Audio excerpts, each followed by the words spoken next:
परिवर्तन इस संग्रह की सबसे अधिक महत्वपूर्ण रचना है। कथा वस्तु तथा संरचना में शायद ये पंत की सबसे अधिक जटिल और ग्रंथिल रचना है। प्रसाद और निराला में जो अंतः संघर्ष दिखाई पड़ता है वह पंत की परिवर्तन कविता में भी है। पंत जटिल संरचना के कवि नहीं है, किंतु जीवन की संकुलता और परिवर्तन की द्वंद्वात्मकता ने इनके रूप विधान को जटिल और प्रभावशाली बना दिया। इसमें छंदों का ही परिवर्तन नहीं है, लय भी बदलती गई है, भाषा में जगह जगह बदलाव है। परिवर्तन कवि की मानसिकता का भी परिवर्तन है। इसमें कहीं सरल गीतात्मक पंक्तियां हैं जिनमें बचपन जरा संयोग वियोग, जन्म मरण उपवन विजन आदि विरोधी स्थितियों द्वारा परिवर्तन की प्रक्रिया वर्णित है।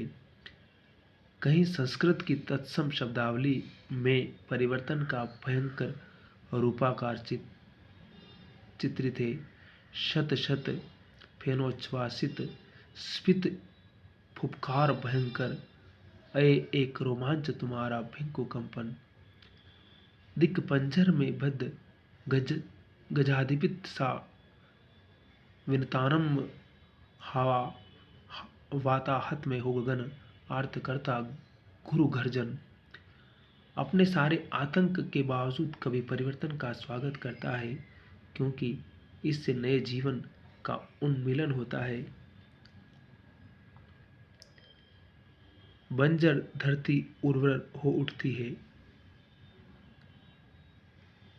यो पल्लव का मूल स्वर है।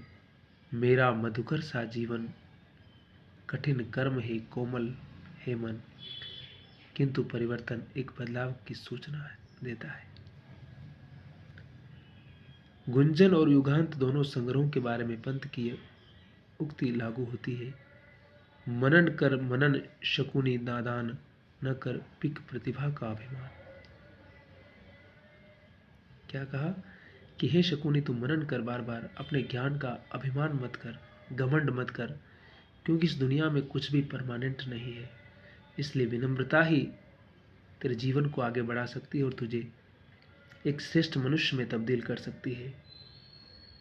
मनन कर मनन शकुनी नादान, न कर पिक प्रतिभा का अभिमान, न कर पिक प्रतिभा का अभिमान।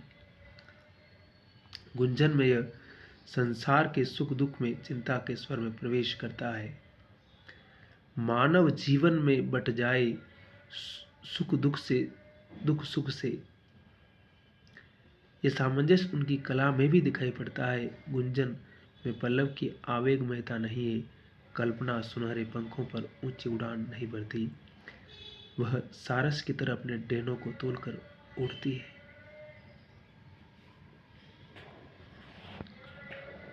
पल्लव से गुंजन एक दूसरे स्तर पर भी अलग होता है।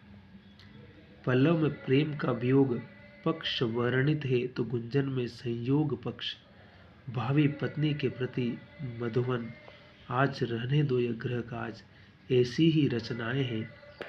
प्रकृति के इंद्रजालिक चित्रण के स्थान पर उनकी रेखाओं में स्पष्टता, रंगों में वैविध्य और समापन में दार्शनिकता का पुट आ गया है। चांदनी अप्सरा को एक हद तक पल्लव परंपरा में रखा जा सकता है, पर उनमें पल्लव की दृश्यमानता नहीं है। संध्य तारा और नौका विहार में अनुभूति, कल्पना और शिल्प की तराश का अद्भुत सम्मिश्रण है। तो ये कवि के जीवन में देखिए, कहते हैं कि पहले में सुख है ना, पल्लव में वियोग है, तो गुंजन में मिलन है। जीवन का जो बुद्ध कहते हैं ना कि सुख दुख ही जीवन है, उसका एक क्रम है, वो क्रम हमेशा चलता रहता है, उसको मनुष्य ब्रेक करता है, वहीं से बहुत सारी समस्याएं शुरू होती है उसके साथ। भावी पत्नी के प्रति सांध्य तारा और नौका विहार इस संग्रह की श्रेष्ठ रचना है। कौन कौन सी है? गुंजन की रचना है कि जो पत्नी आने वाली है, भावी पत्नी के प्रति सांध्य तारा और नौका विहार, रात में नौका विहार कर रहा हूँ गंगा में, चांदनी रात और गंगा के अंदर आप नाव में विहार कर रहे हैं, कितना अद्भुत दृश्य और कितना सुंदर, उसकी इमेजिनेशन कीजिए, कल्पना कीजिए।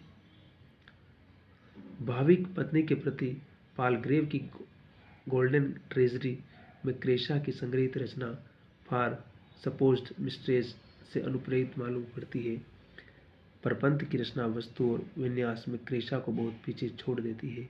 लगता है भावी पत्नी के प्रति में ग्रंथि का काल्पनिक स्तर पर नया जन्म हुआ है। तो सारी चीज़ें हैं। अरे वो प्रथम मिलन, अज्ञात,